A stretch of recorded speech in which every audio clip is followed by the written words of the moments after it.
రాహుల్ గాంధీ భారత్ జోడో న్యాయయాత్రకు ఎట్టకేలకు green signal వచ్చింది. జనవరి 14 నుంచి ప్రారంభం కావలసిన యాత్రకు మణిపూర్ ప్రభుత్వం ఓకే చెప్పింది. అయితే యాత్రలో పాల్గొనడానికి కొంతమందికి మాత్రమే అనుమతిస్తామని స్పష్టం చేసింది. తూర్పు ఇంఫాల్లోని హఫ్టా కాంజీవంగ్ అనే ప్రాంతం నుంచి యాత్రను మొదలు పెట్టడానికి పర్మిషన్ ఇవ్వాలంటూ కాంగ్రెస్ పార్టీ 8 రోజుల క్రితం మణిపూర్ ప్రభుత్వాన్ని కోరింది. బుధవారం బీరేన్ సింగ్ సర్కారు అనుమతి నిరాకరించిందని ఆరోపిస్తూ కాంగ్రెస్ నేతలు హడావుడి చేశారు.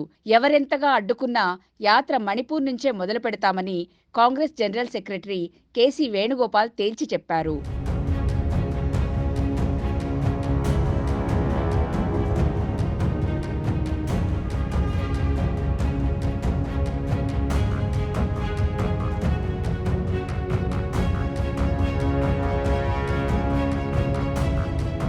ఆ తర్వాత కాసేపటికే బీరేన్ సర్కార్ యాత్రకు అనుమతినిస్తున్నట్టు ప్రకటించింది.